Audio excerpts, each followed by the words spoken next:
2024. Bentar lagi ya. 3 tahun ya. Oke.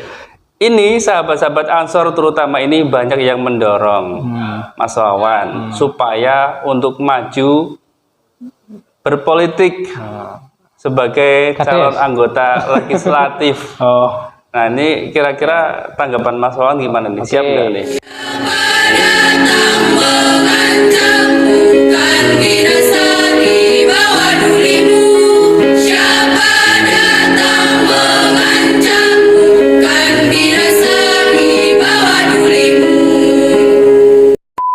Assalamualaikum warahmatullahi wabarakatuh. Alhamdulillah kita hari ini dapat berjumpa kembali dalam channel PAC GP Ansor Wonotunggal. Nah, sebelum dilanjutkan jangan lupa sahabat-sahabat sekalian khususnya warga Nahdien untuk klik like, komen, dan subscribe nih channel kita PAC GP Ansor Wonotunggal. Dan hari ini kita sudah kedatangan narasumber dari PC tingkat cabang nih. Kalau kemarin dari tingkat PAC, sekarang sudah kedatangan narasumber dari tingkat cabang, dari Sekretaris Umum atau Sekjen PC GP Ansor Kabupaten Batang, ada Mas Suwanto. Sehat Kang Wawan? Alhamdulillah. Alhamdulillah. Sehat. Nah, Kang Wawan ini saya ingat betul karena untuk menuju ke PC itu kan prosesnya panjang ya Kang, tidak langsung ke sana. Bahkan kalau nggak salah dari Ibnu dulu. Ya. Gimana ceritanya dulu dari Ibnu? Kalau ini pengalaman organisasi ya. Ya. Jadi sebenarnya kalau organisasi itu dulu saya mulai ikut dari SMA. SMA juga dulu pernah ikut komisariat di SMA juga. Cuman waktu itu masih belum familiar sama Ibnu. Nah kemudian kuliah saya nggak ikut organisasi apapun karena di kampus tidak ikut. Iya, karena saya itu hanya ada 2 waktu untuk bekerja dan waktu untuk kuliah. Selebihnya nggak ada waktu untuk bacaan pun nggak ada. Nah setelah selesai kuliah, aktivitasnya hanya kerja saja. Nah karena saya ini hanya kerja saja, kemudian saya bertemu dengan guru SMA saya, beliau namanya Pak Arif Rahman Hakim. Bukan yang ini ya? Bukan. Nah beliau ini mengajak saya untuk mengaktifkan Ibnu di Wonotunggal. Kebetulan kan Ibnu Wonotunggal waktu itu vakum selama 10 tahun. Oh. Ya. Itu tahun berapa? Tahun 2012. 2012 saya ikut Wonotunggal itu kan belum ada PAC-nya karena vakum 10 tahun. Saya ikut mengadakan makestal luar biasa sehari. Di situ langsung mengadakan pemilihan ketua. Kebetulan saya yang terpilih. Setelah itu berjalannya waktu, periodenya 2 tahun ya, 2 tahun selesai. Tapi pasca waktu Ibnu itu dulu saya ikut PKD di Brayu, PKD pertama di Kabupaten Batang. PKD Ansor. Iya, PKD pertama kali itu di MI Brayu itu saya ikut. Berarti itu padahal posisinya masih jadi ketua Ibnu. Ibnu. Masih jadi ketua PAC Ibnu. Saya sudah ikut PKD. Waktu itu malah saya belum kenal sama ketua yang sekarang, Mas Maulana Yusuf ini saya belum kenal. Waktu itu juga beda kelas, saya di kelas 1, beliaunya di kelas 2. Oh, berarti bareng sama satu angkatan PKD-nya, satu angkatan. Nah, kemudian setelah ikut PKD saya belum aktif di Ansor, melanjutkan di Ibnu lagi. Nah, setelah saya selesai di Ibnu PAC, kebetulan saya diberi mandat menjadi sekretaris PC Ibnu tahun 2014. Nah, waktu jadi sekretaris PC Ansor, PC Ibnu ya, tahun 2014 ini, saya juga mengaktifkan ranting Ansor di Wonotunggalnya sendiri. Kebetulan kan Ansor waktu itu juga ya dikatakan hidup enggak, mati juga tidak. Begitulah. Nah, kemudian saya ini sama Mas Kaji Supri nih, ketua PAC Ansor sebelumnya nih, kita bentuk, ada Mas Bani juga, dan teman-teman yang lain. Ini kita bentuk ranting Wonotunggal. Nah, kita sepakati ketuanya waktu itu, ketuanya Mas Kaji Supri, saya sebagai wakil ketua, karena waktu itu saya... Itu ranting? Ya, ranting. Mas Kaji Supri bukannya rumahnya Sendang? Mas Tegalsari. Oh, Tegalsari punya Wonotunggal. Ya, dia itu, dia ketua ranting, saya wakil ketua, karena saya menjabat sebagai sekretaris PC Ibnu, nanti agak susah juga. Waktu itu juga saya juga menjabat sebagai ketua DPD KNPI juga. Nah, setelah diranting, saya tapi lebih ke fokus di di Ibnunya waktu itu karena lebih dibutuhkan di PC Ibnu, berjalan terus. Nah, setelah itu Wonotunggal ini mengadakan konferensi pada waktu itu mencari kader Ansor yang sudah mengikuti PKL. Nah, kebetulan saya tahun 2016 ini sudah ikut PKL di Limpung. Waktu itu sudah ikut di Limpung, sehingga waktu itu yang PKL itu berarti kan saya, Pak Ahmad Rosikin, Mas Yasir, sahabat Yasir ya. Kenal ya sahabat Yasir? Masih aktif sampai sekarang. Ya, dia itu alumni PKL, bukan sembarang dia ya. Dari tahun 2016 ya. Iya.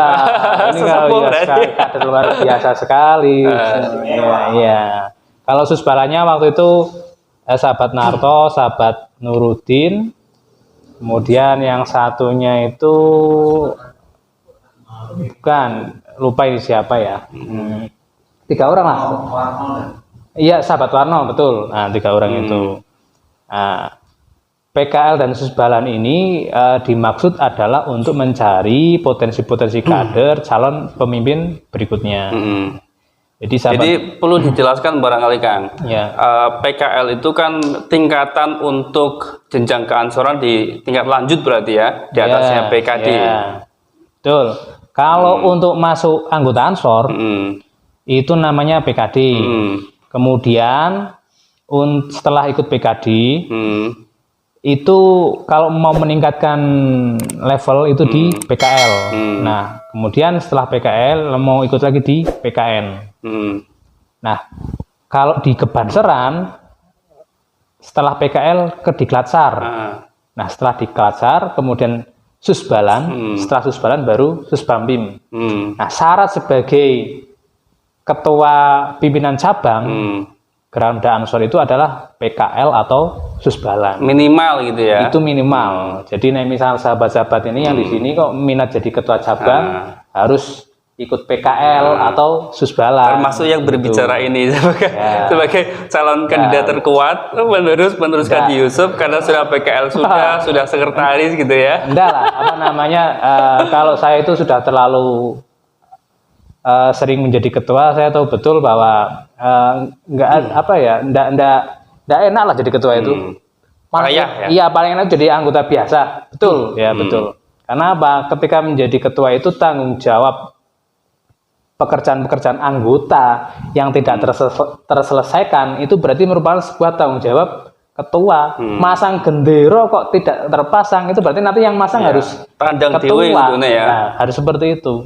Kalau nggak mampu seperti itu ya saya pikir jangan menjadi ketua dulu lah. Nah, gitu. Ya barangkali diceritakan juga Kang pengalaman dulu waktu menjadi ketua PAC Ansor itu kan tentu bukan hal yang mudah gitu ya, seperti tadi yang diceritakan itu. Dan kadang-kadang saya melihat anggota-anggota yang tertentu gitu ya, itu memang kadang-kadang orangnya high maintenance, dia memang membutuhkan perlakuan yang ekstra. Kalau nggak dijapri, kalau nggak diparani, kadang-kadang nggak mau aktif. Lah ini orang-orang yang pasif begitu, caranya gimana Kang? Sebenarnya tidak ada orang yang pasif. Adanya itu adalah orang yang bahasa Jawanya awang-awangen. Awang-awangen. Nah, kita PR-nya itu hanya bagaimana cara mengalahkan awang-awangnya teman sahabat kita itu dengan cara membuat ewuh pekewuh. Kuncinya itu adalah membuat ewuh pekewuh. Nah, bagaimana cara membuat orang tersebut ewuh pekewuh? Banyak cara lah. Yang pertama, sering silaturahim, main ke rumahnya, ditolani. Kemudian sering dijajake, cek ngopi, ya kan? Modal dulu nanti ya. Saya tanya sama hostnya ini, misalkan saya sering ke rumahnya Mas Irfan, kemudian sesekali Mas Irfan tak ajak bakso lah. Nah, kira-kira ketika saya ngajak rapat ini Mas Irfan mau menolak ada? Tentu nggak enak karena sudah berjasa gitu ya. Kalau mau menolak pun akhirnya nggak enak jadinya. Nah itu yang poinnya di situ. Jadi menggerakkan itu bukan karena keterpaksaan, tapi karena ketidakenakan itu lebih mengena. Saya pikir seperti itu. Itu menurut pribadi saya ya. Tapi mungkin bagi teman-teman yang lain kan masih banyak cara lah yang bisa digunakan. Ya betul, karena kadang-kadang ketua itu tidak mau payah seperti itu kan, kadang-kadang ya, meskipun tidak semuanya banyak yang sehebat itu. Kadang-kadang cuma ketika akan rapat, kemudian hanya di undangan, di undangan itu lewat grup saja, tidak dijapri ya. Udah akhirnya yang datang ya hanya itu saja. Jadi memang begitu ya trik-triknya gitu ya. Iya, membuat orang nggak enak lah. Kuncinya itu. Orang nggak enak. Iya. Oke, sekarang kita akan ngobrol tentang ini nih. Sekarang kan sudah sebagai sekretaris PC Ansor. Ya. Nah, ini sejarahnya gimana? Kok bisa dulu ditarik langsung menjadi ketua sekretaris PC itu ceritanya gimana? Ya, tadi saya meluruskan terkait dengan istilah sekretaris ya. Kalau di cabang itu tidak ada sekretaris jenderal atau sekretaris umum. Ya, adanya ya sekretaris saja ya. Sekretaris. Tapi seringnya dipanggil sekjen. Ya, seringnya satu. Itu sekjen itu hanya berlaku untuk pimpinan pusat saja. Nah, tapi kalau itu kemudian ada orang manggil kemudian wah itu salah nanti besok lagi sungkan ini mau manggil sudah sudah direspon nggak enak. Tapi kan nih mumpung ada kesempatan ya saya klarifikasi. Tapi yang mau ngundang saya sekretaris jenderal monggo silahkan, mau sekretaris silahkan, manggil apapun silahkan lah, nggak masalah. Yang penting ada keakraban. Nah saya itu waktu sebenarnya saya tidak sengaja jadi sekretaris itu. Ya, tidak sengajanya bagaimana? Karena saya itu sebelumnya belum masuk ke pimpinan cabang. Hanya saja selaku waktu itu ketua PAJ, itu saya sering aktif di pimpinan cabang. Ketika pimpinan cabang ada agenda, saya sering nongol lah, sering kelihatan. Nah, karena saya sering nongol, sering kelihatan ini, kemudian saya dilibatkan kepanitiaan pada event-event tertentu. Nah, terakhir itu pas waktu event Convertcap, nah, saya kebetulan ditunjuk sebagai sekretaris panitia waktu itu. Nah, ketika sekretaris panitia ini tentunya saya sering berinteraksi dengan banyak senior-senior di pimpinan cabang lah ya. Ada sahabat Fajar Sajidin, ada sahabat Umar Abdul Jabbar ya, ada sahabat Muhtarom ini Kang Ahmad ya, sahabat kalau Pak sahabat Ahmad ini di pimpinan cabang di monumen tertentu saja ya.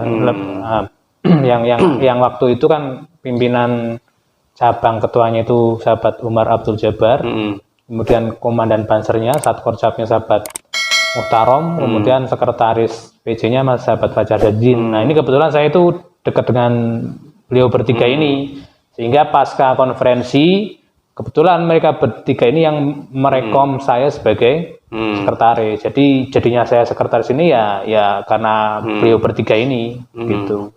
Ini kan berarti menjabat sebagai sekretaris itu sudah 4 tahun ini ya? Ya. Sudah 4 tahun ini kan hampir konferensi lagi. Betul. Jadi barangkali ada pengalaman-pengalaman yang mau diceritakan di Kang. Pengalaman kan sudah 4 tahun nih.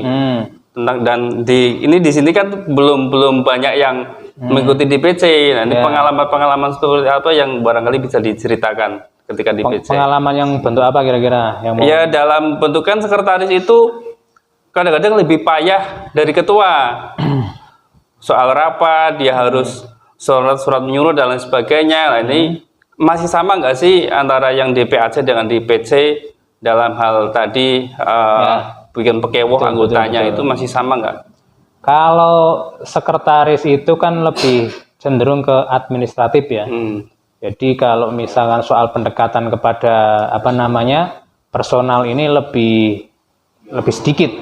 Karena kita fokusnya di surat menyurat, administrasi, dokumentasi dan seterusnya. Nah, pengalaman saja bahwa rata-rata teman-teman di pimpinan ranting, kemudian pimpinan anak cabang ini terkait dengan administrasi itu memang lemah.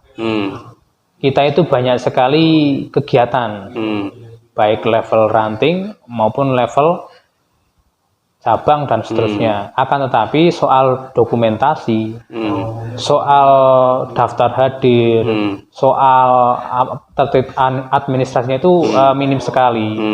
Nah, bayangkan ranting-ranting ini kan sudah memiliki kebanyakan rutinan ya, Rijal Ansor. Tapi di situ sedikit sekali yang kemudian mau mendokumentasikan, mau mengisi daftar hadir, kemudian daftar hadirnya kemudian didokumentasikan dan seterusnya. Ini kan sebenarnya yang PR buat kita semua. Ya, tentu saja pada masa saya ini juga itu belum tersentuh.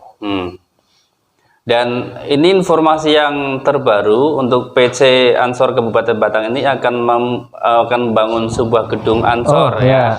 Dan itu kalau nggak salah satu-satunya di Jawa Tengah untuk tingkat PC.